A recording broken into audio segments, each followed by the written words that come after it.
Martha Widra stood in chains in the center of Greymore Park Square, 6 months pregnant, and being forced to choose between two men who would kill her slowly or exile that would kill her quickly. Choose. Alpha Dorian of Greymore commanded. Owen Blackthorn or Silas Crow. Pick your mate before sundown or face exile.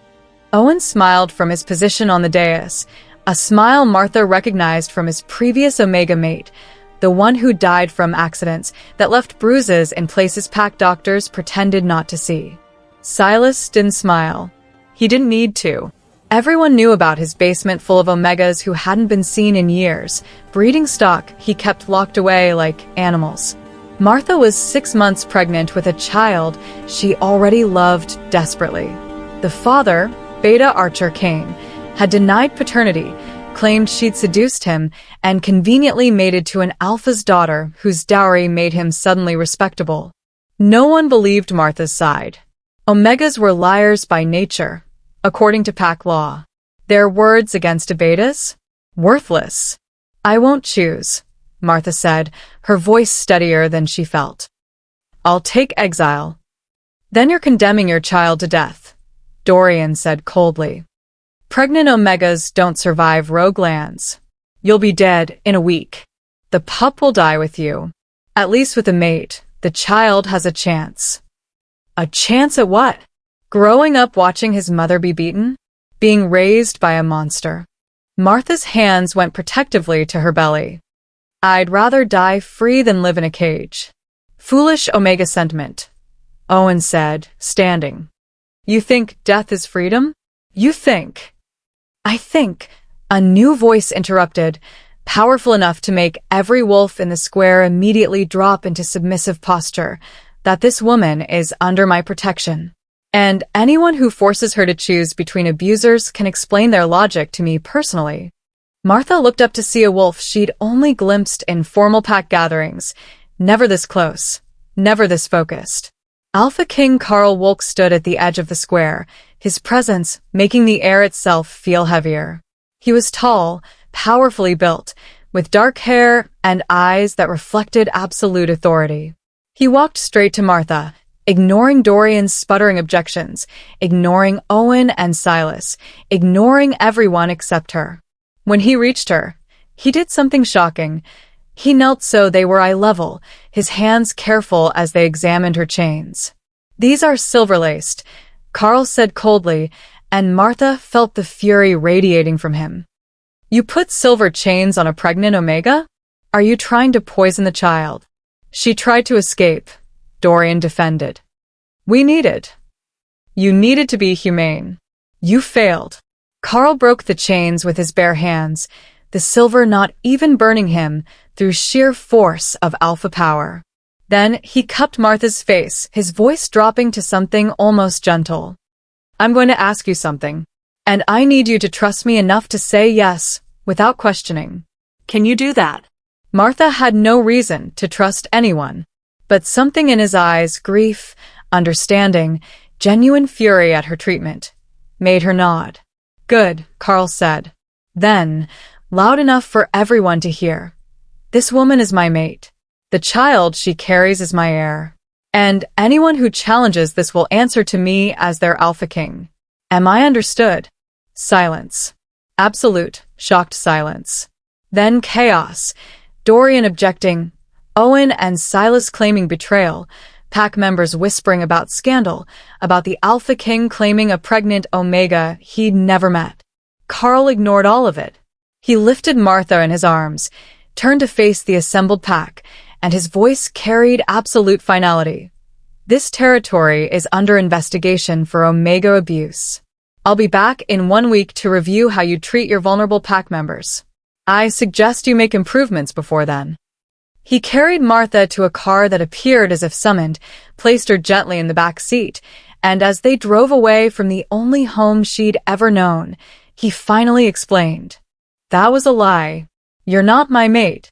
The child isn't mine. But I need an heir and you need protection, so we're going to make people believe it is. Can you play that role?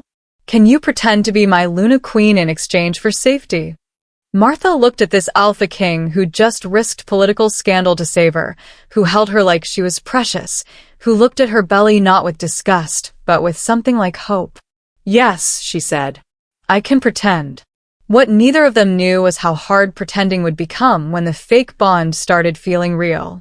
This is the story of how a lie became the truth, how protection became love, and how a disgraced Omega became the queen who changed everything. An alpha king just claimed a pregnant stranger as his mate and heir in front of an entire pack, and you know that's going to get complicated. If you want to see how this fake mating arrangement turns into real love while revolutionizing an entire kingdom, hit subscribe right now. Because this story has political intrigue, forced proximity, a baby who becomes a legitimate heir through magical loopholes, and a Luna queen who's about to reform laws that have oppressed Omegas for generations. Don't miss a single word. Subscribe, and let's watch protection become partnership. Let's talk about what it means to be a pregnant Omega in a traditional werewolf pack. Omegas are rare, maybe one in every 200 wolves. They're smaller, less physically dominant, but possess emotional and intuitive abilities that alphas and betas lack. In a healthy pack, Omegas are valued for these gifts, protected and honored. But in traditional packs, the ones that cling to old laws, Omegas are viewed as property, as breeding stock, as creatures whose value is determined entirely by their utility to alphas. And if an Omega becomes pregnant outside an approved mating bond, she becomes a problem to solve. Martha Widra learned this the hard way. She'd grown up in Greymore Pack, a traditional territory in the northern mountains where pack law hadn't been updated in 3 generations. Her parents died when she was 12, killed in a rogue attack that also decimated half the pack. Martha was raised by the pack collectively, never quite belonging to anyone, always aware she was charity case. At 22, she met Archer Kane, a charming beta who worked as enforcer for the alpha. He pursued her relentlessly, promised her the world, made her believe she was special. For 3 months, Martha let herself hope. Let herself imagine a future with a mate who valued her, children who would be loved, a life beyond pack charity. Then she got pregnant. Archer's reaction wasn't joy, it was horror. He claimed she'd trapped him, that he'd never promised mating, that she was a manipulative Omega trying to secure status she didn't deserve. When Martha reminded him of his words, his promises, his declarations of love, he called her delusional. "You're imagining things," he told her coldly. "I was kind to you. You mistook kindness for commitment. That's not my fault." He mated to someone else within a week, Helena Darrow, daughter of a wealthy alpha whose dowry made Archer suddenly important. And Martha was left pregnant, alone, and publicly branded as the Omega who'd tried to trap a respectable beta. Pack law was clear. Unmated pregnant Omegas were the responsibility of their family. But Martha had no family, which made her the pack's problem. And packs didn't want problems, they wanted solutions. Alpha Dorian presented her with 2 options: accept a claiming from one of 2 alphas willing to take her, or accept exile. Both alphas were notorious. Owen Blackthorn had beaten his previous mate to death through years of systematic abuse. Silas Crow kept Omegas locked in his basement, breeding them repeatedly, treating them like livestock. "These are your choices," Dorian told her. "Be grateful anyone is willing to claim a pregnant Omega with questionable history. Most packs would have exiled you immediately." Martha wasn't grateful. She was horrified. But what could she do? She had no resources, no allies, no way to survive alone while pregnant. Traditional pack law gave her no rights. Omegas couldn't own property, couldn't hold positions of authority, couldn't even testify against higher-ranking wolves. She was trapped. Completely, utterly trapped. That's where Alpha King Carl Wolk found her, standing in chains, forced to choose between monsters. Carl was different from most alphas. His territory, the capital region, was considered progressive by traditional standards. He'd quietly reformed laws regarding Omega rights, though enforcement was inconsistent across territories he didn't directly control. He'd lost his beloved sister 3 years ago in childbirth, and her death had devastated him. His sister had been his only family. Her child, his nephew, his heir, had died with her. Carl was left alone with a kingdom that demanded he produce new heirs, but also that he do it quickly, practically, without the emotional attachment that had destroyed him when his sister died. The council wanted him to take a highborn Luna, someone with impeccable bloodlines who would produce heirs efficiently and maintain tradition. But Carl had attended too many trials where Omegas were abused, had signed too many exile orders for pregnant women whose real crime was loving the wrong person, had seen too much suffering enabled by tradition. He wanted to change things.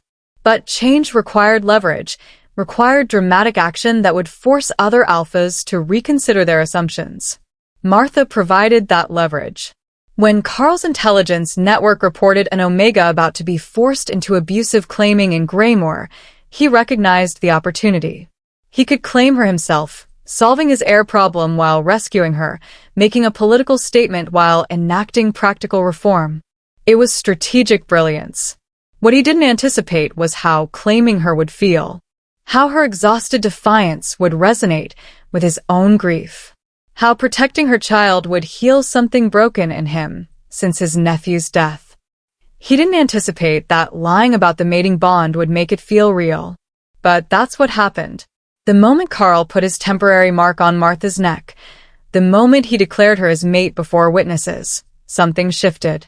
The magical bond, meant to be performance, started creating genuine connection. And now Carl and Martha face an impossible task, convincing the entire werewolf world that their hasty, scandalous, politically convenient mating is real. They have to pretend the child is Carl's heir.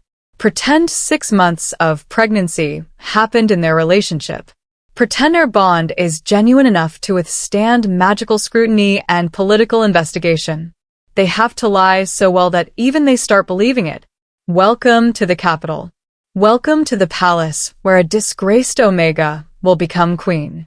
Welcome to the most dangerous game of pretend in werewolf history. And pray they can maintain the lie long enough for it to become truth. Martha Widra had exactly 3 hours to choose which alpha would slowly kill her. The pack square was packed with witnesses, every member of Greymore pack old enough to understand what they were watching. A pregnant Omega being given the illusion of choice between 2 monsters. It was entertainment disguised as justice, cruelty wrapped in tradition. Owen Blackthorn or Silas Crow? Alpha Dorian repeated from his raised platform, his voice carrying the false patience of someone who'd already decided how this would end. Choose your mate before sundown, or accept exile into rogue territory. Those are your options. Martha's hands were chained with silver-laced iron that burned her wrists with every movement.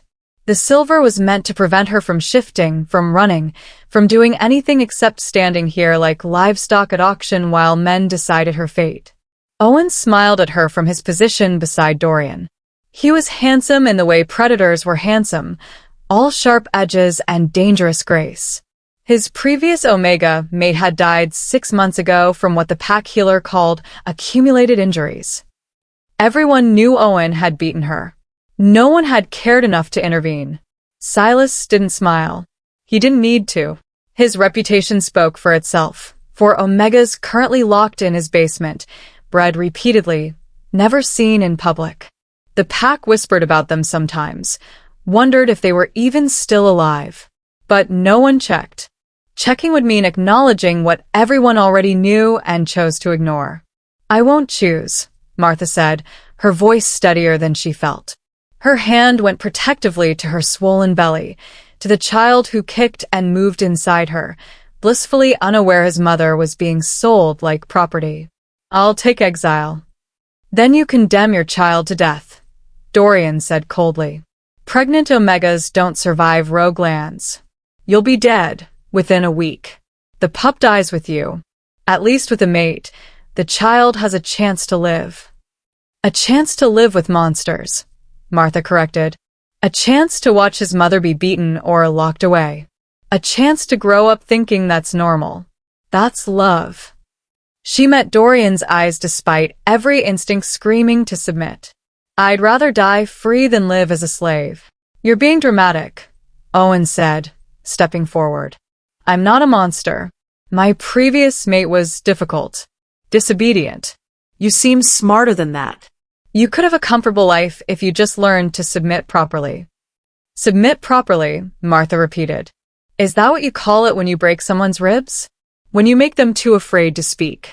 When you kill them slowly enough that the pack can pretend not to notice? Owen's pleasant expression flickered. Careful, Omega. You're in no position to make accusations. I'm in no position at all, Martha agreed. That's the problem. I have no rights, no voice, no protection. Pack law treats me like property to be distributed to whoever wants me. So forgive me if I'm not grateful for the generous offer to be someone's punching bag. Enough, Dorian snapped. You have 1 hour to decide. Owen or Silas. Choose, or I'll choose for you.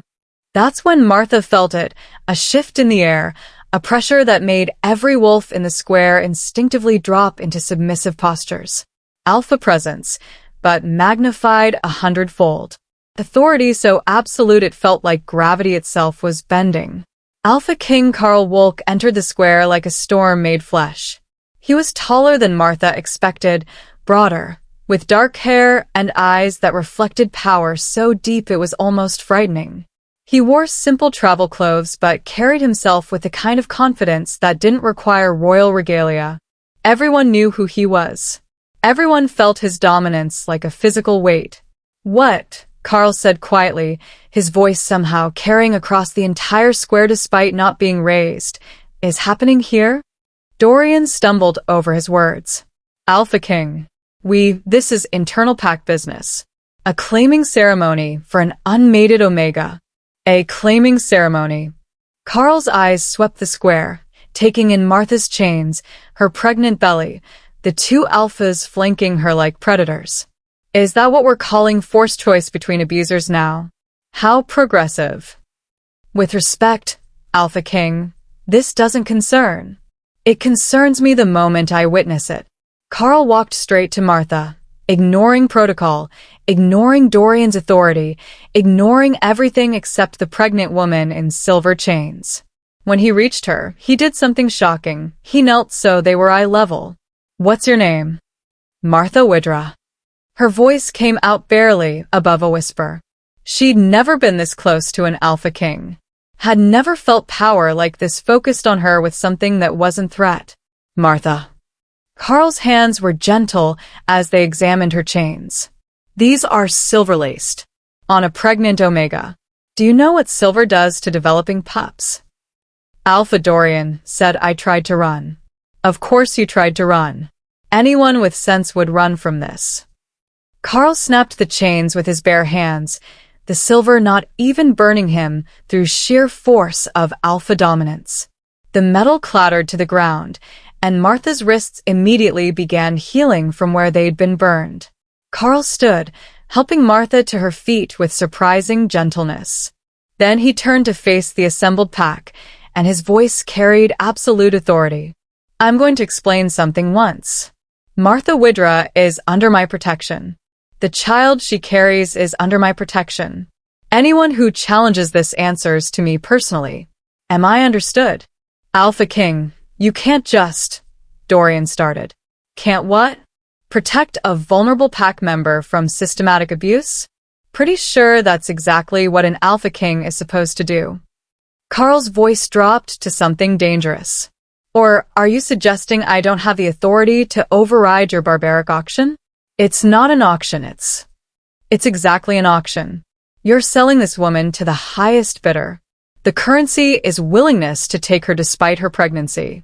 The buyers are known abusers. Carl moved to stand between Martha and the two alphas. That ends now. Owen finally found his voice. With respect, Alpha King, pack law allows. Pack law allows a lot of things that shouldn't be allowed. That's why I'm here, to make sure traditional law doesn't become excuse for cruelty. Carl's eyes swept over Owen and Silas. I know your reputations. I know what you've done to previous mates. And I'm telling you now, you don't get another victim. Not while I'm alive. Then what do you propose? Silas spoke for the first time, his voice flat and cold. She's pregnant, unmated, with no family to support her. She's pack burden. Someone has to claim her. Someone will, Carl agreed. Then he turned to Martha, his voice dropping so only she could hear. I'm going to ask you something, and I need you to trust me enough to say yes without questioning. Can you do that? Martha looked at this alpha king who'd broken her chains, who stood between her and monsters, who looked at her belly not with disgust, but with something almost like hope. She had no reason to trust anyone, but something in his eyes, genuine fury at her treatment, bone-deep certainty that what was happening was wrong, made her nod. Yes, she whispered. I trust you. Good. Carl raised his voice, so everyone could hear. Martha Widra is my mate. The child she carries is my heir. Anyone who challenges this answers to me as their alpha king. There will be no claiming ceremony. No choice between abusers. She's mine. The child is mine, and this matter is closed. The square erupted in chaos. Voices shouting, objections flying, pack members whispering about scandal and impossibility. But Carl ignored all of it. He lifted Martha in his arms, careful of her belly, gentle despite his obvious strength, and turned to face Dorian one last time. This territory is under investigation for Omega abuse. I'll be back in 1 week to review how you treat your vulnerable pack members. I suggest you make significant improvements before then. His eyes hardened. And if I hear that anyone has been punished for my intervention here today, if any Omega suffers retaliation, I will personally dismantle your pack structure and rebuild it with leadership that understands what protection actually means. A car appeared as if summoned, sleek, black, clearly royal. Carl placed Martha gently in the back seat, sliding in beside her, and as they pulled away from Greymore, Martha finally allowed herself to process what had just happened. I don't understand, she said, her voice shaking. Why did you? How did you? I need to explain something, Carl interrupted gently. And I need you to listen carefully, because what I'm about to say will sound insane. Martha waited, her heart pounding, unsure if rescue or a different trap had just claimed her. That claim I made about you being my mate, the child being my heir, it's not true. Carl's voice was steady, matter of fact. I'm not your mate. That child isn't biologically mine. But I need an heir and you need protection, so I'm proposing a bargain. A bargain. Martha's mind struggled to catch up. A temporary arrangement. We pretend the mating is real. Convince everyone the child is mine. In exchange, you and the baby get safety, status, protection from anyone who would hurt you. When the child is old enough, maybe 3 or 4 years old, we can quietly dissolve the bond. You'd have resources by then, independence, options. But for now, he met her eyes. For now, can you pretend to be my Luna Queen? Can you play that role convincingly enough to fool the entire werewolf world? Martha looked at this alpha king who just risked massive scandal to save her, who offered her safety without demanding anything she wasn't willing to give, who looked at her pregnancy not as shame but as solution to his problem. Yes, she said. I can pretend. Carl nodded, relief crossing his face. Good. Then, let's make this convincing. Hold still. This will hurt briefly. He leaned forward, his canines extending, and bit carefully into her neck, the traditional placement for a mating mark. Martha gasped at the pain, at the sudden rush of sensation, at the weird feeling of connection forming where none had existed before. It's temporary, Carl assured her as he pulled back, his mark now visible on her throat. Will last until the birth, then fade naturally. But while it's there, everyone will believe we're genuinely mated. Magic will read you as mine. The child is heir. It's the perfect cover. Martha touched the mark, felt its strange warmth, and didn't mention that it didn't feel temporary. Didn't feel like performance. It felt disturbingly real, like something settling into place that had always been meant to be there. Thank you, she said instead. For saving me. For giving me options. For. Don't thank me yet, Carl said with a slight smile. Being Luna Queen is significantly more complicated than being a disgraced Omega. You're about to face scrutiny you can't imagine, expectations you're not prepared for, and political intrigue that will make your previous pack look simple. Sure you're up for that? Martha thought about Owen's smile, about Silas's basement, about dying in rogue territory with her child. I'm sure.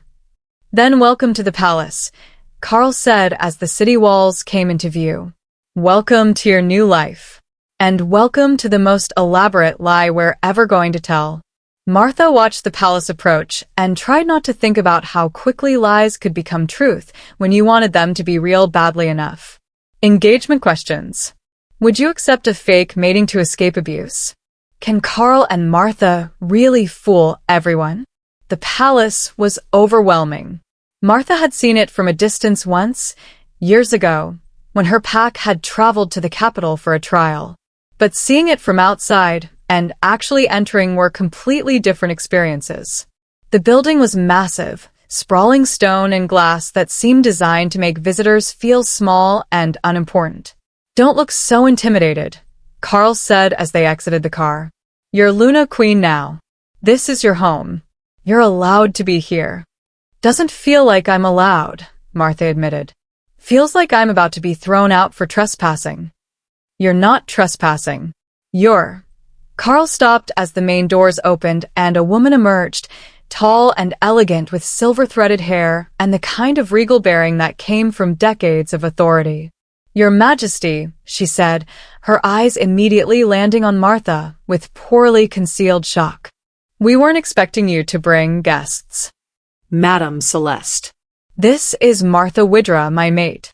Carl's hand moved to Martha's lower back, proprietary and protective. She'll be taking up residence as Luna Queen immediately. Please have the royal quarters prepared and ensure she has everything she needs. Celeste's expression barely shifted, but Martha caught the flicker of disbelief, quickly masked. Of course, Your Majesty. Might I inquire, when did this mating occur? We have no record. 3 months ago, Carl said smoothly. Private ceremony. Given Martha's condition, we wanted to avoid public scrutiny until the pregnancy was more established. Now that she's safely into her second trimester, we felt it was appropriate to announce. The math was obviously wrong. Martha was 6 months pregnant, not 3. But Carl was counting on no one questioning an Alpha King's timeline. And from Celeste's expression, the strategy worked. Confusion, yes. Doubt, certainly. But no direct challenge. I see. Well, congratulations to you both. Celeste gestured them inside. If you'll follow me, I'll show Luna Queen Martha to her quarters. The interior of the palace was even more overwhelming than the exterior. Soaring ceilings, marble floors, artwork that probably cost more than Martha's entire pack's annual income. Servants stopped and stared as they passed, whispers erupting in their wake. They're going to talk, Martha said quietly to Carl. Let them. Talking isn't the same as challenging. As long as no one directly questions the claim, gossip doesn't matter. Carl squeezed her hand. You'll need to get used to being discussed. Luna Queens don't get privacy. They reached a suite of rooms that were larger than any house Martha had ever lived in. Celeste opened the doors with a flourish, revealing a sitting room, bedroom, bathroom, and what looked like a private study.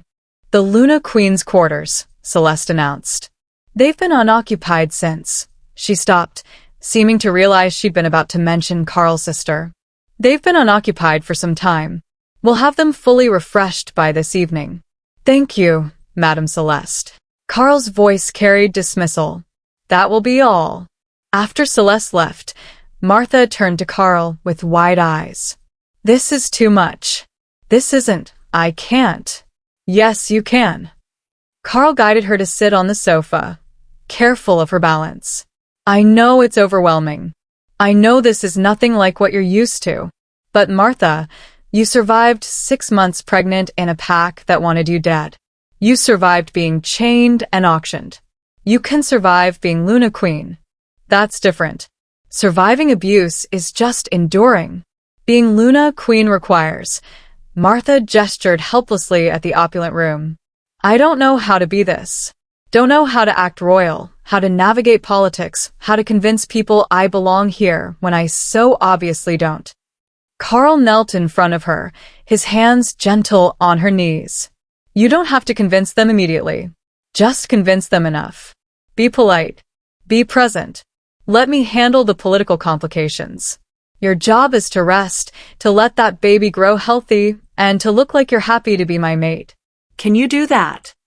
Martha thought about the alternative, Owen's fists, Silas's basement, dying alone in the wilderness. Yes. I can do that. Good. Carl stood. I need to address the council, explain your presence before rumors spiral completely out of control. Celeste will bring dinner to your quarters. Rest. Tomorrow, we start the real performance. After Carl left, Martha explored her new home with a mix of wonder and disbelief. The bathroom alone was bigger than her previous sleeping space. The bed was so soft it felt like sleeping on clouds. The closet, currently empty, was designed to hold more clothes than Martha had owned in her entire life. She stood at the window, looking out at the capital city spread below, and touched the mark on her neck. It still felt warm, still pulsed with strange energy that seemed to connect her to Carl even when he wasn't present. Temporary, he'd said, would fade after the birth. But temporary things didn't usually feel this permanent. A knock at the door interrupted her thoughts. Luna Queen? I'm Isabel, your new personal attendant. May I enter? Martha opened the door to find a young woman maybe her own age, dark-haired and friendly-looking, holding a tray of food that smelled incredible. I brought dinner, Isabel said, setting the tray on a small table. And some things you might need, comfortable clothes, toiletries, books if you want them. Madame Celeste said you arrived rather suddenly. That's one way to put it, Martha said, sinking into a chair and eyeing the food hungrily. She'd been too nervous to eat all day. Thank you for this. Of course. Isabel busied herself arranging things, chattering comfortably. Everyone's talking about you, you know. The Alpha King's secret mate. Very romantic. Very scandalous. The council's apparently in an uproar. No one knew he was even seeing anyone, and suddenly he's got a pregnant Luna Queen. I can imagine they're surprised, Martha said carefully. Surprised, furious, gossiping wildly. Isabel grinned. It's the most exciting thing that's happened in years. The palace has been so dull since. She stopped, looking uncomfortable. Since his sister died, Martha finished. It's okay. I know about her. It destroyed him, Isabel said quietly. He loved her so much. Her and the baby. When they both died in childbirth, she shook her head. He's been different since. Colder. More distant. Until today. She looked at Martha with open curiosity. You must be very special to have reached him. To have made him care again. Martha didn't know what to say to that, so she focused on eating instead. But Isabel's words stuck with her. Made him care again. Except Carl didn't care about Martha, not really. He cared about having an heir, about making a political statement, about being strategic. The mark on her neck pulsed, and Martha felt something, an emotion that wasn't hers, coming through the unexpected bond. Loneliness. Grief. Determination mixed with fear. Carl's emotions. She was feeling Carl's emotions through a mark that was supposed to be temporary and fake. Are you all right, Luna Queen? Isabel's voice pulled her back. You look pale. Fine. Just tired. Martha forced a smile. It's been a very long day. Of course. I'll leave you to rest. Isabel moved toward the door, then paused. For what it's worth, I think you being here is good. The Alpha King needs someone. And you. She glanced at Martha's belly. You look like you need someone too. Maybe you'll be good for each other. After Isabel left, Martha lay down on the impossibly soft bed and placed her hand over her belly, where her son kicked and moved. "We're safe," she whispered to him. "Finally safe. Whatever this arrangement is, whatever happens, we're safe." The baby kicked in response, and Martha let herself believe it. Let herself hope that maybe this temporary lie could become something real, something lasting, something that looked like family even if it had started as strategy. She fell asleep with Carl's emotions still humming through the bond, and dreamed of silver wolves running under moonlight, of crowns that felt like cages, and of lies that tasted like truth. Martha just went from chains in a packed square to palace quarters with personal attendants in like 3 hours. The whiplash. And she's already feeling Carl's emotions through a temporary bond which is definitely not going to complicate things. Wink wink. If you're already shipping this fake mates to real mates energy, hit that like button and subscribe because next chapter, Carl has to introduce Martha to the council, and that's going to be a disaster. You don't want to miss it. If I may ask, is the bond really temporary or already becoming permanent? How will the council react to Martha? Carl stood before the council of elders and tried not to let his frustration show. They'd been arguing for 30 minutes about Martha's sudden appearance, her pregnancy, the scandal of announcing a mating no one knew existed. "You expect us to believe," Elder Tobias said for the 3rd time, "that you've been mated for 3 months, kept it completely secret, and are only now revealing your Luna Queen? I expect you to accept what I'm telling you and move forward," Carl corrected. "My personal relationships don't require council approval. They do when they affect the succession," Elder Remus countered. He was traditional, conservative, and had opposed every reform Carl attempted.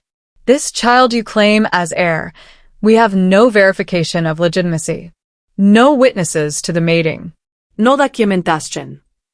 You have my word," Carl said coldly, "as your Alpha King. Or is my word suddenly insufficient? Your word is complicated by circumstances." Tobias shifted uncomfortably. "Your Majesty, we understand grief. We know losing your sister was devastating. But claiming a pregnant stranger as your mate, declaring her child as heir, this looks like desperation, not strategy." Carl felt his temper rise but controlled it. "Martha is not a stranger. She's my mate. The child is my heir. These are facts. The council's job is to accept them and provide appropriate support, not to question my judgment." "We're not questioning your judgment," Remus said, though his tone suggested otherwise.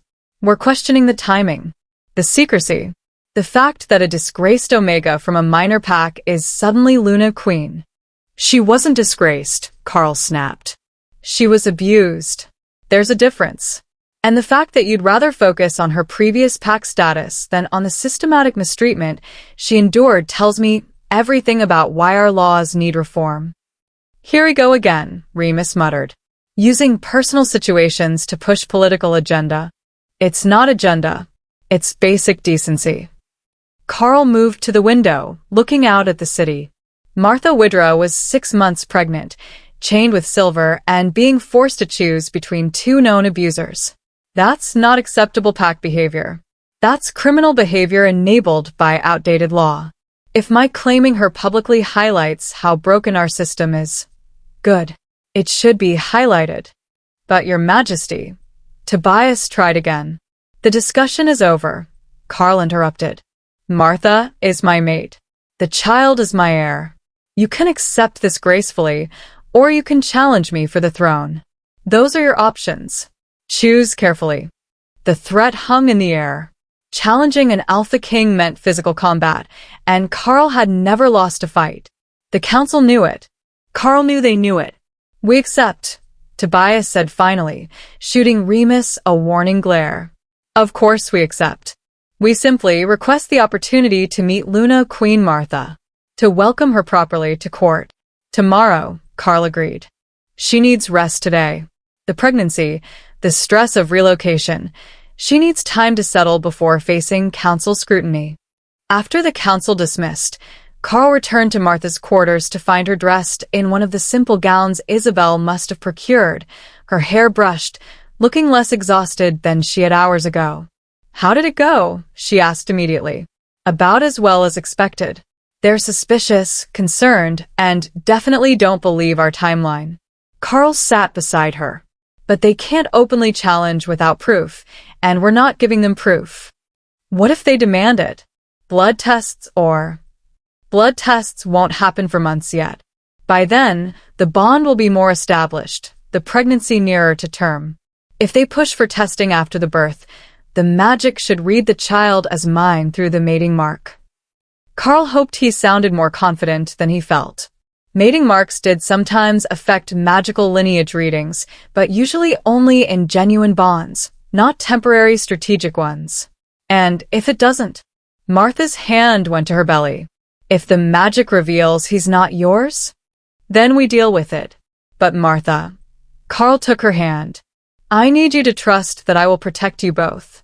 Regardless of what magic reveals, regardless of what the council discovers, you're mine to protect now. That doesn't change." "Why?" Martha asked quietly. "Why risk your throne for a stranger and a child that isn't yours?" Carl was quiet for a long moment. "My sister was pregnant when she died. She was so excited, kept talking about her son, about how he'd grow up loved and safe. Then there were complications during delivery. She died. The baby died. And his voice roughened. I lost everything that mattered in one night. Been empty ever since. Until today, when I saw you in those chains and felt something wake up that I thought was dead. Purpose, maybe. Or just need to make sure no one else suffers like my sister did." Martha squeezed his hand. "I'm sorry about your sister. About your nephew. I can't imagine. It's why I need this to work," Carl admitted. "Why I need you and that baby to be safe, to be legitimate, to be family even if it's not how family usually forms. Because I can't lose another child. Can't fail another person who needed protection." Through the bond, Martha felt his genuine grief, his desperate need to do better this time. And she realized something. This arrangement wasn't just saving her. It was saving him too in a different way. "Tomorrow I meet the council?" she asked, changing the subject before the emotion became too much. "Tomorrow you meet the council, probably half the court, and definitely a lot of people who'll judge every word you say." Carl's expression turned apologetic. "I wish I could make this easier, but there's no gentle way into being Luna Queen." "Then I'll handle it not gently," Martha said with more confidence than she felt. "I survived Greymore. I can survive your council." "You're stronger than you think," Carl said, standing. "Get some rest. Tomorrow's going to be exhausting." After he left, Martha prepared for bed, her mind racing with everything she needed to remember, everything she needed to be. She touched the mating mark again, felt Carl's emotions still flowing through it, determination, concern, and underneath it all, bone-deep loneliness. She fell asleep sending feelings back through the bond, gratitude, tentative trust, and the first whispers of something that might eventually become affection. Martha stood in front of the full-length mirror while Isabel fussed with her dress, a deep emerald gown that somehow made her pregnancy look regal instead of shameful. Her hair had been styled, her face subtly painted, the mating mark on her neck left deliberately visible. "You look perfect," Isabel assured her. "Every inch a Luna Queen." "I look like I'm playing dress-up," Martha corrected, her stomach churning with nerves. "Like a child in her mother's clothes." "You look exactly like you are, the Alpha King's mate, carrying his heir, about to face down a council that needs to remember who has the real power." Isabel adjusted the neckline one final time. "Hold your head high. Don't apologize for existing. And remember, they need to accept you more than you need their acceptance." A knock at the door. Carl entered, dressed in formal regalia that made him look even more intimidating than usual. His eyes swept over Martha, and something warm flickered in them. "You look beautiful." "I look terrified," Martha said. You look beautifully terrified, which is different. Carl offered his arm. Ready? No. But I'm doing it anyway. They walked through palace corridors that seemed designed to disorient, past guards who bowed and courtiers who whispered, until finally reaching the formal council chamber. The doors opened, and Martha's breath caught. 20 elders sat in a semicircle, their combined alpha presence creating pressure that made her wolf want to submit immediately. Behind them, another 50 or so court members, nobility, high-ranking officials, people whose opinions apparently mattered enough to witness the spectacle. Alpha King Karl Wolk, a herald announced unnecessarily, and Luna Queen Martha Widra. Martha felt every eye track to her belly, saw judgments forming, heard whispers starting. She lifted her chin like Isabel had advised and walked to the center of the chamber with as much grace as 6 months of pregnancy allowed. Honored Council, Karl began, his voice carrying formal authority. I present my mate and your Luna Queen, Martha Widra. She carries my heir, who will be born in approximately 3 months. I expect her to be treated with all respect and protection due to her position. Of course, Your Majesty, Elder Tobias said smoothly. We are delighted to finally meet Luna Queen Martha. His emphasis on finally wasn't subtle. We have many questions about the rather sudden revelation of your mating. I'm sure you do, Karl said. Martha has graciously agreed to answer reasonable questions. Note the word reasonable. Anyone who crosses into disrespect will be removed. Tobias smiled thinly. Naturally. Luna Queen Martha, would you share with us how you and His Majesty met? Martha had rehearsed this with Karl last night. We met at a territorial gathering 6 months ago. The Alpha King was visiting minor packs to assess conditions. He visited Greymore, and we were introduced by my pack Alpha.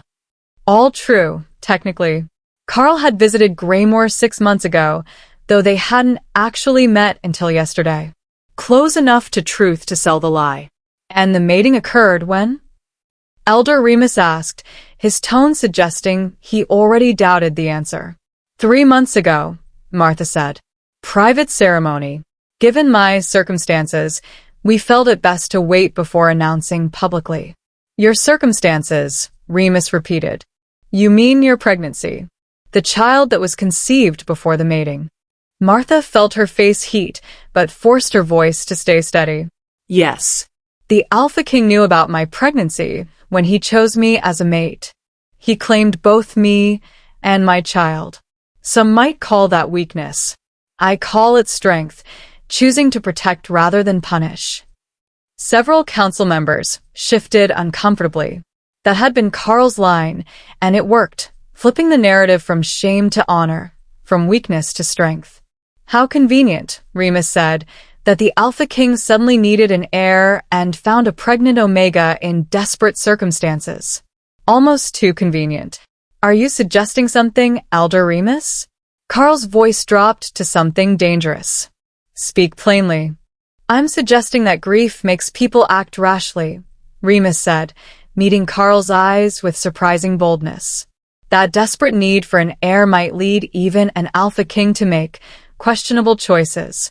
This woman was a nobody from a minor pack, 6 months pregnant with another man's child, facing exile.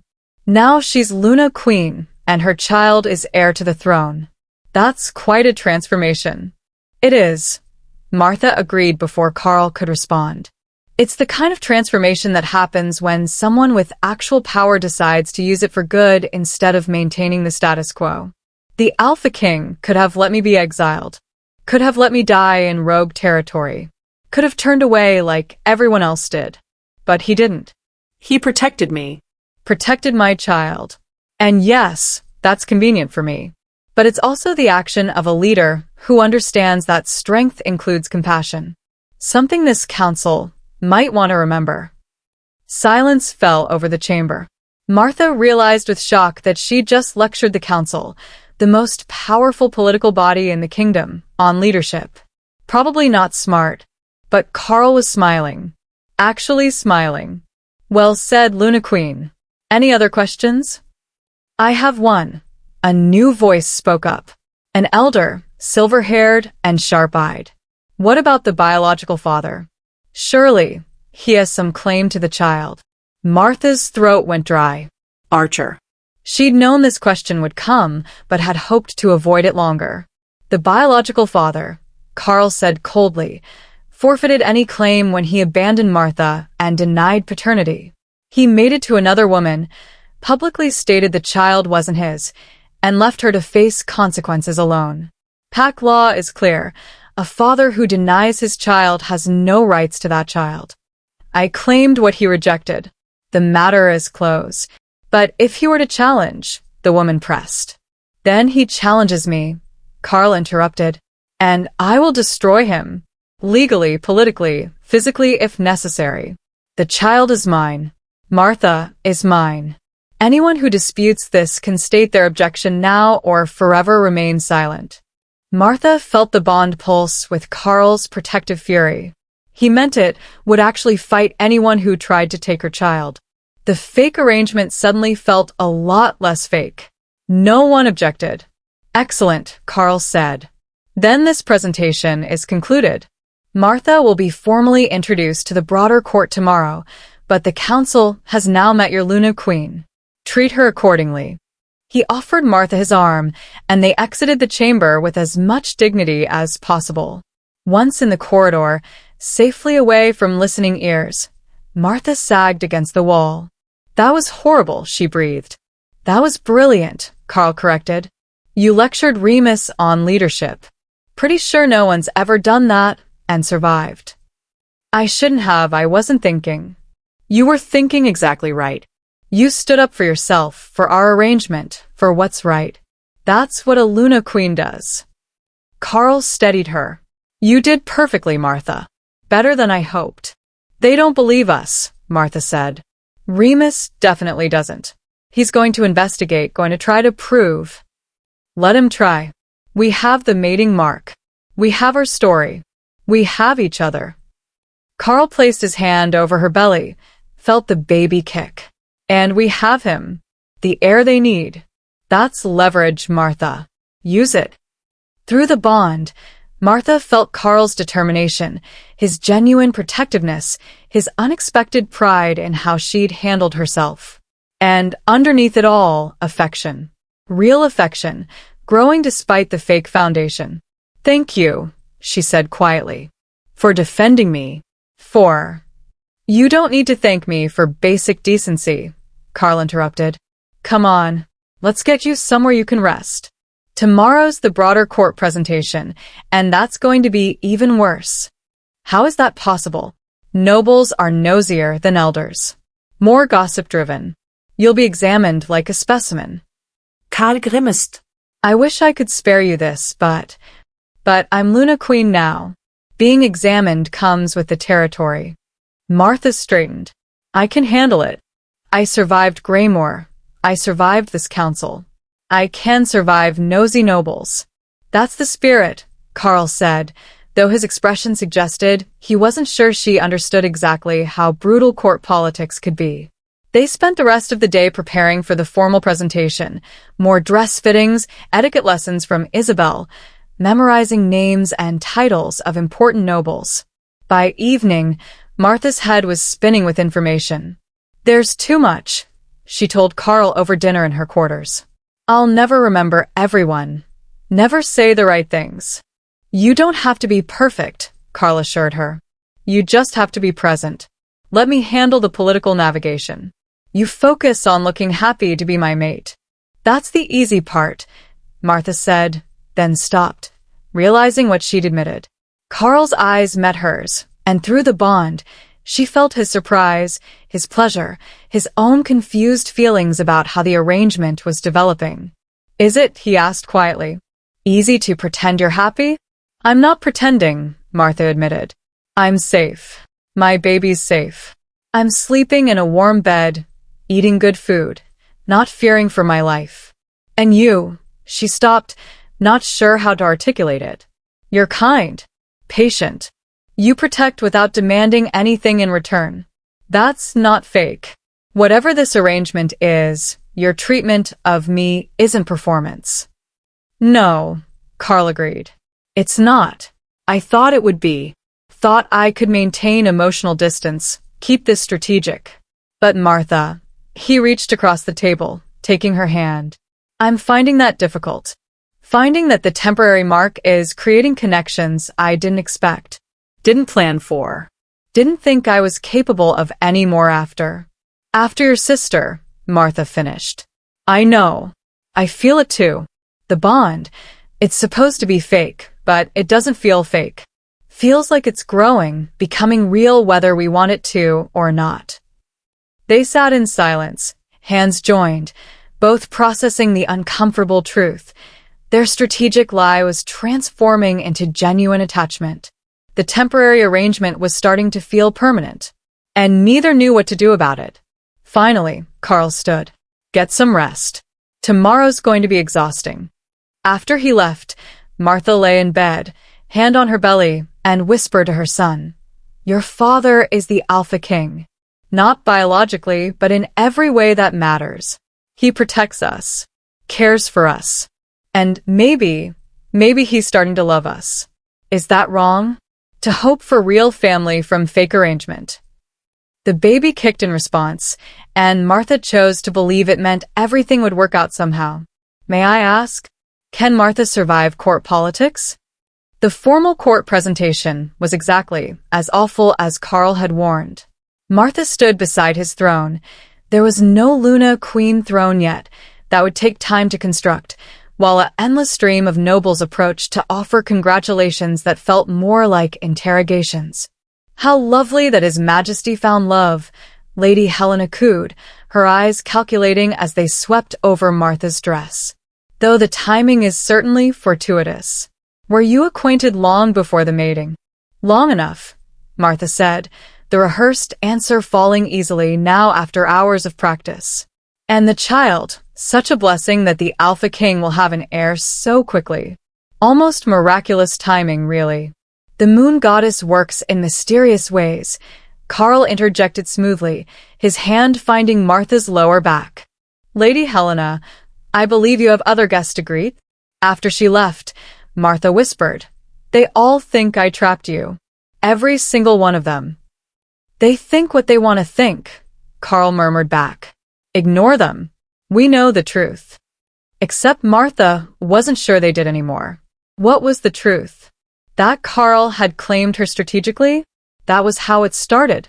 But now, with his hand warm on her back, with his emotions flowing through the bond showing genuine protectiveness, what was it now? The presentations continued for 3 hours. By the end, Martha's feet ached, her back hurt, and she'd smiled so much her face felt frozen. Carl finally called an end, dismissing the court and escorting Martha back to her quarters. You survived, he said with approval. First major court event. That's significant. I survived people being polite while calling me a scheming omega in their heads, Martha corrected. Not sure that counts as victory. In court politics? That absolutely counts as victory. Carl helped her sit, then surprised her by kneeling to remove her shoes. These are too tight. I'll have Isabel get better ones. The casual intimacy of the gesture, an Alpha King removing his mate's shoes, made Martha's breath catch. Carl, you don't have to. I know I don't have to. I want to. He looked up at her, and something vulnerable crossed his face. Martha, can I ask you something? And can you promise to answer honestly? Yes. Are you happy here? Not safe, I know you're safe. But happy. Or at least not miserable. Martha thought about it. I'm not miserable. I'm overwhelmed, intimidated, definitely still processing everything. But miserable? No. How could I be miserable when? She gestured around. When I have all this. When you treat me like I matter? You do matter, Carl said firmly. More than you know. Martha, I need to tell you something. The mating mark, it's not as temporary as I suggested. Martha's heart skipped. What do you mean? I mean that temporary marks usually fade within weeks. Ours is 3 days old and getting stronger, not weaker. I'm feeling your emotions constantly, dreaming your dreams, finding it difficult to focus when you're upset. He stood, pacing. That's not normal for fake bonds. That's what happens with genuine mating. But we're not genuinely mated, Martha said, though her voice lacked conviction. This was strategic, temporary, an arrangement. It was. Past tense. Carl turned to face her. I think the moon goddess decided our lies served better purpose as truth. Or maybe the bond recognized something we didn't, that we're actually compatible, actually meant to be together, actually capable of building something real from fake foundation. Martha touched the mark on her neck. So, what does that mean? For us? For the arrangement? It means, Carl said carefully, that maybe we stop calling it an arrangement. Stop planning for dissolution. Stop pretending this is temporary when it clearly isn't anymore. Martha, I know this wasn't what either of us planned. No, you didn't ask for genuine bond with a stranger. But he moved closer. Would you be willing to try? To see if what's growing between us could become something lasting. Before Martha could answer, urgent knocking interrupted. Carl opened the door to find Commander Isaac, head of Royal Guard, looking grim. Your Majesty, we have a situation. Beta Archer Kane from Greymore Pack is here, demanding audience. He claims paternity of the Luna Queen's child and is invoking territorial rights to challenge your claim. Martha's blood ran cold. Archer. Here. Challenging for her baby. Carl's expression went deadly. He's challenging me? For my mate and heir. He claims the mating is fraudulent. That you've stolen his child. That... Isaac glanced at Martha apologetically. That the Luna Queen has manipulated you into false claim. Tell him, Carl said, his voice dropping to alpha command that made even Isaac flinch, that I'll meet his challenge. Tonight. Public forum. And when I destroy him, he'll understand exactly what happens to men who abandon pregnant omegas and then try to reclaim them when it becomes convenient. After Isaac left, Martha grabbed Carl's arm. You can't fight him. If he proves the child isn't biologically yours. He can't prove anything, Carl interrupted. The mating mark has altered the child's magical signature. Any test will read the baby as mine. Archer's challenge is baseless, and I'm going to demonstrate that very publicly. But if something goes wrong, nothing will go wrong. Carl cupped her face. Martha, listen to me. That child is mine. Not because of blood, but because I claimed him. Because I chose him. Because I'll protect him with everything I am. Archer forfeited any rights when he denied paternity and mated to someone else. Now he gets to face the consequences of that choice. Through the bond, Martha felt Carl's absolute certainty, his protective fury, his genuine love for a child he'd known about for 3 days. And she realized this wasn't about strategy anymore. This was about family. Go, she said. Defend our son. Show Archer what a real alpha does. Carl kissed her forehead, then left to prepare for the challenge. Martha sat alone, hand on her belly, and whispered to her baby. Your father is about to fight for you. Not the man who made you, but the man who chose you. That's the difference that matters. Archer really thought he could deny paternity, mate someone else, and then show up months later demanding his child back from the Alpha King? The audacity. Stupidity. If you're sitting here waiting for Carl to absolutely destroy this fool, hit subscribe because the next chapter is the challenge, and it's going to be satisfying. Also, Carl just basically confessed the fake bond is becoming real, and I am here for it. Don't miss what happens next. The challenge arena was packed. Every noble, every council member, every courtier who could claim rank enough to witness. Word had spread quickly. Beta Archer Kane was challenging Alpha King Carl's claim to the Luna Queen and her unborn child. Martha stood in the royal box beside Elder Tobias, her hands clenched on the railing, her heart racing. She'd wanted to be closer, but Carl had insisted she stay protected, elevated, safely away from anything that might endanger her or the baby. Archer entered the arena from the east gate, flanked by 2 Greymore warriors. He looked exactly as Martha remembered. Handsome in a conventional way, confident in his stride, the kind of man who expected the world to bend to his wishes. When his eyes found Martha, he smiled. That smile made her want to vomit. "Luna Queen Martha," Tobias said quietly beside her. "You understand the challenge rules? If the beta provides sufficient evidence of paternity, the council must consider his claim regardless of the Alpha King's wishes." "He abandoned me," Martha said, her voice shaking with fury. "Denied the child was his. Made it to someone else. He has no claim. Pack law is complicated regarding paternity. If he can prove biological relationship, then pack law is broken," Martha interrupted, "because biology shouldn't matter more than choice." Quelque chose maison. Claimed him. Loves him. That should be what matters. In an ideal world, yes, Tobias agreed. But we don't live in an ideal world. We live in one governed by law and precedent. Carl entered from the west gate, and Martha's breath caught. He was in full alpha mode, power radiating from him like heat, his presence making every other wolf in the arena instinctively recognize their inferior status. He didn't look like a man preparing to argue legalities. He looked like a man preparing to tear someone apart. "Archer Kane," Carl's voice carried across the arena. "You dare challenge my claim to my mate and heir?" "I dare challenge a fraudulent claim," Archer said, and Martha remembered why she'd once found his voice appealing. It was smooth, confident, the kind of voice that made lies sound like truth. "You've stolen my child, Your Majesty. Convinced my former acquaintance that you could provide better. But biology doesn't lie.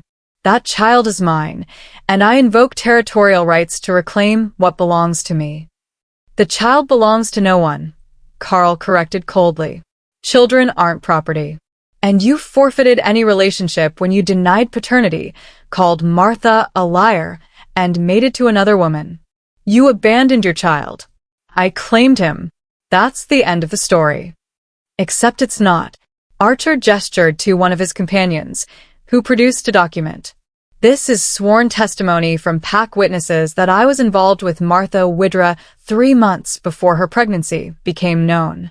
It establishes relationship and opportunity. It establishes that you used her and threw her away," Carl shot back. "Nothing more." "I'm willing to submit to blood testing," Archer continued. "Ancient magic that will prove biological paternity. If the child is mine by blood, I should have rights to claim him. That's pack law. That's tradition." Elder Remus stood from the council seating.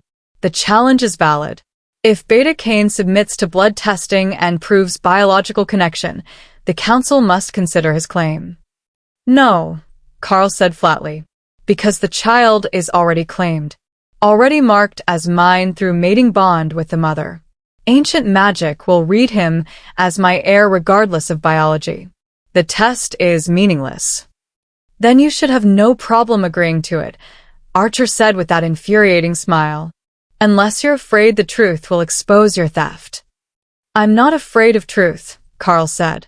"I'm annoyed by legal manipulation." But fine. "If the council requires blood testing to settle this, I'll submit.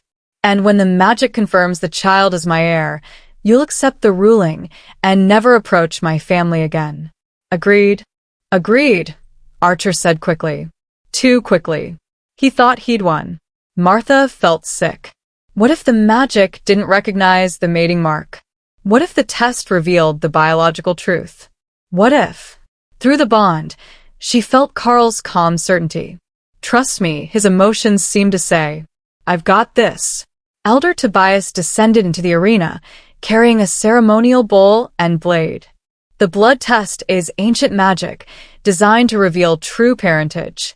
It cannot be fooled by lies or wishes. Both claimants will provide blood. The Luna Queen will provide blood and fetal essence. The magic will determine biological connection. "I'm not concerned about biological connection," Carl said. "I'm concerned about chosen connection. About the fact that I've marked this child as mine, claimed him before witnesses, accepted him as heir. That should be what matters, not whose seed created him. Pack law requires. Remus began. Pack law is about to be updated, Carl interrupted. Because after this farce, I'm reforming paternity statutes to prioritize choice over biology. To recognize that fathers who claim and protect deserve more rights than fathers who contributed genetic material and nothing else. He took the blade, sliced his palm, let blood drip into the bowl. Then he gestured to Archer. Your turn. Let's see if your theft accusation has any merit. Archer provided his blood with theatrical confidence, clearly certain the test would prove him right. Finally, Tobias approached Martha in the royal box. Luna Queen, I need blood from you and essence from the child. May I? Martha extended her hand, felt the blade slice, watched her blood join the others. Tobias placed the bowl against her belly, chanting in the old language, drawing fetal essence through magic she didn't understand. The blood swirled, reacting, testing, searching for biological connection. Martha held her breath. Felt Carl's determination through the bond. Felt Archer's smug certainty. Felt her own desperate prayer. Please work. Please recognize Carl as father. Please don't let Archer win. The blood began to glow. Gold, the color of legitimate heir, recognized paternity, magical confirmation of connection. But the gold was tracing a pattern that made Tobias frown. This is unusual. The magic shows connection, but not simple biological inheritance. It's showing. He stopped, studying the bowl more carefully. What? Archer demanded. What is it showing? It's showing that the child's magical signature has been altered by the Luna Queen's mating bond, Tobias said slowly. The mark on her neck, it's not temporary. It's becoming permanent. And through that permanent bond, the child is being adopted, I suppose. Claimed so thoroughly that his magical essence now reads as legitimate heir to Alpha King Carl. That's impossible, Archer said. Blood doesn't lie. It's not lying. It's showing that magic recognizes more than biology. This child is being claimed through mating bond strong enough to alter lineage. Tobias looked up at Carl with something like awe. That's only happened twice in recorded history. Both times with true mate bonds so powerful they transcended biological inheritance. Silence fell over the arena. Everyone processing what that meant, what it confirmed. Carl and Martha weren't fake mating. They were true mates. The bond was real, permanent, powerful enough to make biology irrelevant. The challenge is dismissed, Tobias announced. The child is legally, magically, and irrevocably the heir of Alpha King Carl Wolk. Beta Kane's claim is denied. The matter is closed. This is fraud, Archer shouted. She manipulated him. The bond is real, Carl interrupted, his voice carrying absolute finality. And you're dismissed. Leave my territory. If you ever approach my mate or child again, I'll consider it act of war. Are we clear? Archer looked like he wanted to argue, but Carl's alpha dominance was suffocating. Finally, he bowed, grudgingly, angrily, and left the arena. Carl immediately moved to the royal box, to Martha, pulling her into his arms despite protocol. Are you all right? We're true mates, Martha whispered, still processing. The magic confirmed it. This wasn't fake. It was never fake. No, Carl agreed, his hand on her belly. It was always real. We just didn't recognize it fast enough. The moon goddess must have laughed watching us pretend our way into genuine bond. Through their connection, Martha felt his relief, his joy, his absolute certainty that she and their son belonged to him in every way that mattered. Thank you, she said. For fighting for us. For claiming us. For recognizing my mate when she walked into my life? Carl smiled. Thank the moon goddess for that. I'm just smart enough to hold on once I found you.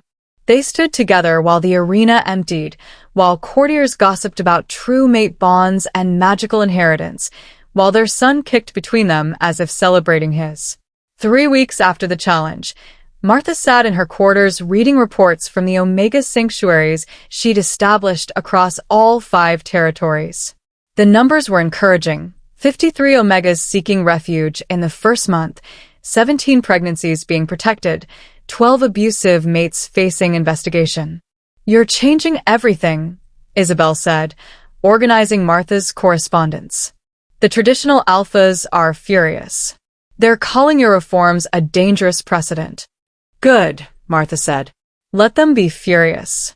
Maybe fury will make them actually examine why so many Omegas need sanctuary from their protection." A sharp knock interrupted. Carl entered, his expression grim. "We have a problem. The traditionalists are organizing. Remus is leading them, using your reforms as evidence that I'm unfit to rule." Martha's hand went to her belly. 8 months now. The baby due in just a few weeks. "They're going to try to remove you?" "They're going to try," Carl confirmed. "Claiming I've abandoned duty for an Omega, prioritized individual feeling over pack stability. The usual arguments against reform." He moved to the window, tension radiating from him. "I knew this was coming. Knew giving Omegas rights would threaten alphas who've been abusing those rights. But Martha," he turned to face her, "they're demanding I choose. Throne or you. Crown or reforms. They're forcing my hand." Martha felt cold. "What are you going to do?" "I'm going to tell them to go to hell," Carl said flatly. "I'm not choosing between my mate and my crown. They can accept that their king has reformed Omega laws, or they can find a new king. Those are their options." "Carl, you can't abdicate." "Why not?" Carl moved to kneel beside her chair. "What's the point of being king if I compromise every value I hold? If I abandon the woman I love and the child I've claimed just to maintain power? That's not leadership. That's cowardice. But your kingdom will survive with or without me. But I won't survive without you." Carl placed his hand over her belly, felt their sun kick. "This is my family. You're my true mate. Not because strategy says so. Not because politics demands it. Because the moon goddess chose us for each other, and I'm not rejecting that gift for a crown." Through their bond, Martha felt his absolute certainty, his willingness to sacrifice everything for her. And she felt something else, responsibility. Carl would give up his throne for her, would abandon his kingdom rather than compromise their family. But should he have to? What if there's another way? Martha said slowly. "What if instead of you choosing, we make them choose? Make them confront what they're really demanding?" "What do you mean?" Martha stood, her mind racing. "They're using my reforms as evidence you're unfit. They're claiming Omega rights threaten pack stability. So let's prove them wrong. Let's bring forward every Omega your laws have protected, every woman who would have died under traditional rule, every child who now has a future because we changed things. Let's make the traditionalists explain to the kingdom why protecting vulnerable pack members is weakness." Carl stared at her. "You want to fight politics with testimony? With evidence." "I want to fight lies with truth," Martha corrected. "They're saying I've corrupted you." "Fine. Let them say it to the faces of women I've saved. Let them explain to mothers in the sanctuaries why they should have been forced to stay with abusers. Let them defend traditional law while standing next to its victims." A slow smile spread across Carl's face. "You're brilliant. And terrifying. And absolutely right." He kissed her firmly. "Let's organize testimony. Let's make this rebellion confront its own cruelty. And then let's watch it collapse under the weight of truth." Over the next week, they prepared. Martha reached out to every Omega in the sanctuary system, every woman who'd been helped by the reforms. She documented abuse cases, collected evidence, built an undeniable record of what traditional law had enabled. The rebellion came exactly when expected, traditional alphas marching on the palace, demanding Carl step down, threatening to force the issue if he wouldn't choose voluntarily. But they didn't find a king hiding behind guards. They found hundreds of Omegas blocking their path, refusing to move, ready to testify. "You want to dismantle the reforms? Martha stood at the front, 8 months pregnant and utterly fearless. Then explain why. Explain why these women, she gestured to the Omegas behind her, should have died instead of being protected. Explain why pregnant women should be forced to choose between abusers. Explain why Omegas who say no should be punished instead of heard. This is manipulation, Remus said, but his voice lacked conviction. You're using emotional appeals to what? To make you confront the consequences of your laws. Martha interrupted. Yes. That's exactly what I'm doing. These aren't abstract principles, Remus. These are real women, real lives, real suffering that your traditional law enabled. And you're saying protecting them makes Carl unfit to rule? Then what does that make you? One by one, Omegas stepped forward to testify. Women who'd been beaten, forced into unwanted matings, denied basic rights. Their stories were specific, detailed, impossible to dismiss as lies or exaggeration. Alpha Remus, you forced your mate into 6 pregnancies despite medical warnings, one woman said. She died during the 7th. I was her healer. I have the records. Remus went pale. Another Omega continued. Alpha Thorn, you exiled me when I refused your claiming. I was pregnant alone, nearly died. Luna Queen Martha's sanctuary saved my life and my daughter's. Are you saying we should have died instead? Alpha after alpha, crime after crime, the testimony continued. And the crowd, pack members brought to witness the rebellion, began murmuring, questioning, realizing that maybe the alphas weren't protecting tradition. Maybe they were protecting their ability to abuse, without consequence. Carl appeared on the palace steps, Martha beside him despite her advanced pregnancy. This is the choice you're forcing, he said. I can maintain a throne by abandoning these women, or I can protect them and lose my crown. But here's what you haven't considered. Maybe a kingdom that requires me to choose between family and crown doesn't deserve me as king. Maybe a system that treats Omega testimony as irrelevant doesn't deserve to survive. You're threatening to dismantle pack hierarchy, Remus accused. I'm threatening to update it, Carl corrected. To build something where strength includes compassion, where protection means actual safety, where Omegas are valued instead of just tolerated. And yes, that threatens your power. But maybe your power deserves to be threatened. Here's my decision, Carl continued, his voice carrying absolute authority. I will not step down. I will not dissolve my mating. I will not stop protecting Omegas. Anyone who challenges this can fight me directly. As Alpha King, that's my right. Who wants to try? No one moved. Challenging Carl meant physical combat, and everyone knew he was the strongest alpha alive. Then we have reached an understanding, Carl said. The reforms stay.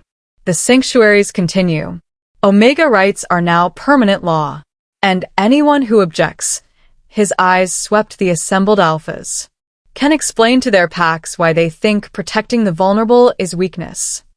The rebellion dissolved without violence, the traditional alphas slinking away, exposed and humiliated. Martha sagged with relief, and Carl immediately supported her. Easy. You shouldn't have been standing this long. The baby is fine, Martha assured him, though she felt exhausted. We're fine.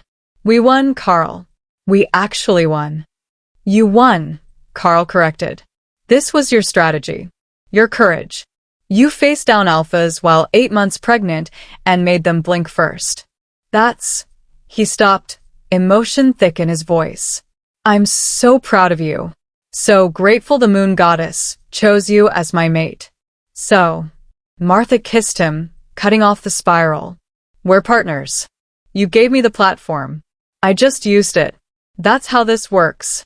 That's what true mates do. They stood together on the palace steps while the crowd dispersed, while their sun kicked between them, while the kingdom they'd fought to reform began its slow transformation. They faced down a rebellion while Martha was 8 months pregnant and won through testimony instead of violence. The power, the strategy. If you're sitting there thinking this is the revolution werewolf kingdoms need, Hit subscribe because the next chapter is the birth and the final confirmation that this family is permanent. You don't want to miss how this ends. Martha's labor started 3 days after the rebellion, in the early hours of morning when the palace was quiet and only Carl was awake to hear her gasp. "It's time," she said, gripping his hand. "The baby's coming." Carl moved with efficient urgency, summoning healers, preparing the birthing room, staying by Martha's side through every contraction. The labor was long, 12 hours of pain and exhaustion and fear, but Martha clung to Carl's hand and pushed when told to push and finally heard the most beautiful sound in existence. Her son's first cry. "He's perfect," the healer said, placing the tiny, squalling baby on Martha's chest. "Completely healthy. Strong lungs, good color. A fine air, Your Majesty." Martha looked at her son, dark hair like Carl's, eyes that would probably be amber like hers, 10 fingers and 10 toes, and absolutely perfect. "Hello," she whispered. "Hello, little one. We've been waiting for you." Carl leaned over them both, his hand gentle on the baby's head, his eyes suspiciously wet. "He's beautiful. His voice broke. Thank you. For him. For us. For everything.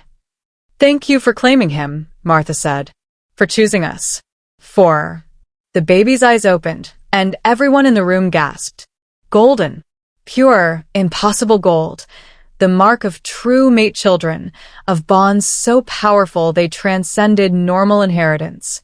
The baby's eyes glowed with the same light as his parents' mating mark, confirming beyond any doubt what the blood test had already proven. This child was the true-born heir of Carl and Martha Wolk, regardless of biological origin. "Moon goddess," the healer breathed. "I've never seen that except in legends. True mate children, it's rarer than prophecy." Carl carefully lifted his son, cradling him with the kind of gentle strength that made Martha's heart clench. "You're mine," he told the baby. "Not because of blood, but because I chose you. Because I'll protect you with everything I am. Because you're my son in every way that matters." The baby stopped crying, his golden eyes fixed on Carl's face, seeming to recognize his father. "What should we name him?" Martha asked. Carl considered. Tay. "After my sister's son, the nephew I lost. If that's all right with you?"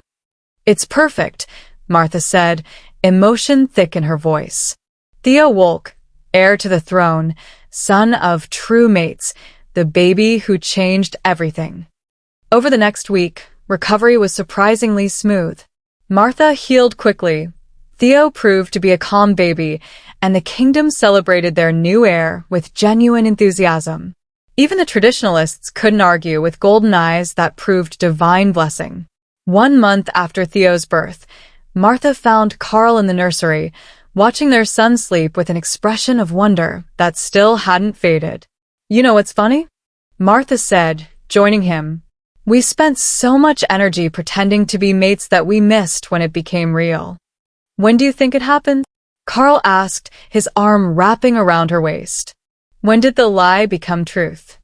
"Maybe the moment you claimed us," Martha said. "Maybe the moment the mark became permanent. Maybe it was always true, and we were just too blind to see it." She leaned into him. "Does it matter? We're here now. Together. Real family built from fake foundation." "Best lie I ever told," Carl agreed. "Telling the world you were mine, before actually earning you.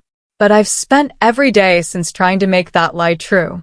"You succeeded," Martha assured him. "You're my mate, Carl. My true mate. Not because magic says so, but because you choose me every single day. Because you protect without demanding. Because you saw a disgraced Omega in chains and decided she deserved better." "She deserved everything," Carl corrected. "Still does. And I intend to spend the rest of our lives proving it." Theo stirred in his sleep, his golden eyes opening briefly, seeming to approve of his parents' conversation before closing again. "He's going to grow up in a kingdom where Omegas have rights," Martha said quietly. "Where pregnant women are protected. Where vulnerable pack members matter. We did that, Carl. We changed everything. You changed everything, Carl corrected. I just gave you the authority to do it. But Martha, he turned to face her fully. I need you to know something. If I had to choose again, throne or you, I'd choose you. Every time. Without hesitation. The crown matters, but you and Theo matter more. I know, Martha said, going up on tiptoes to kiss him. I feel it through our bond, every day. Feel your love, your commitment, your absolute certainty that we're your priority. That's what makes you a good king, Carl. Not power, priorities. They stood together in the nursery, watching their miracle son sleep, both marveling at how far they'd come from chains in a packed square to crowns in a palace. The council wants to make the reforms permanent law, Carl said. Codify Omega rights, sanctuary protections, paternity statutes. Everything we fought for, made official. They're calling it the Luna Queen's laws. That's... Martha felt tears sting. That means it can't be undone. Can't be dissolved when we're gone. Future Omegas will have protections we built. Exactly. Your legacy. Your revolution. Permanent and real. Carl squeezed her hand. You saved more than just yourself and Theo, Martha. You saved generations of Omegas who would have suffered under traditional law. That's what a true Luna Queen does. I had help, Martha said. A mate who believed in me, who gave me the authority to make change, who chose family over easy crown. She looked at him. We're partners, Carl. In ruling, in parenting, in everything. That's what true mates means. Best partnership I've ever had, Carl agreed. Theo made a soft sound, and both parents moved closer, unable to resist checking on him despite knowing he was fine. The baby yawned, his golden eyes opening to look at them, and something passed between the three of them. Connection, love, absolute certainty that they were family. Say the baby is mine, Carl had whispered in a packed square, desperate lie to save a stranger. Now, holding his son, looking at his mate, Carl knew the truth. The baby had always been his. The moon goddess had just needed them to pretend long enough to recognize it. I love you, Martha said suddenly. Need you to know that. This arrangement, this fake mating, this temporary mark, all of it led to real love. To genuine family. To everything I thought I'd lost when Archer abandoned me. I love you too, Carl said. More than I thought possible after losing my sister. You healed something in me I thought was broken forever. You and Theo, his voice roughened. You're my family, not because politics demands it, because my heart chooses it. They stood together in their son's nursery, true mates watching their miracle child, and knew that whatever challenges came next, political intrigue, traditional opposition, the normal complications of ruling a kingdom, they'd face them together. Because that's what family did. Real family. Chosen family. The family built from lies that became truth, from strategy that became love, from temporary arrangement that became permanent bond. The disgraced Omega, who'd been forced to choose between monsters, became the Luna Queen who protected everyone. The grieving Alpha King who needed an heir became the father who chose love over bloodline. And the baby who'd been rejected became the heir who changed a kingdom. Say the baby is mine, Carl had whispered. Now he knew the truth. The baby had always been his. They just needed time to recognize it. And that made all the difference. From chains in a packed square to crowns in a palace. From fake mating to true bond. From strategic arrangement to genuine family. From disgraced Omega to Luna Queen who reformed an entire kingdom. Martha and Carl's story is proof that sometimes the worst moment of your life positions you for your greatest purpose. That baby with golden eyes? He's the symbol of everything they built together. Protection becoming love, lies becoming truth, temporary becoming permanent. If this story hit you in the feels, if you believe in true mates finding each other through impossible circumstances, if you know that the chosen family is just as powerful as the blood family, drop a comment with your favorite moment. Mean it? When Carl broke Martha's chains and claimed her before the entire pack. That's when everything changed. Like, subscribe, share with someone who needs to know that being thrown away doesn't define your worth. Until next time, you are not what was done to you. You are what you chose to become. And sometimes, the moon goddess uses a lie to reveal the deepest truth. Peace out, story lovers.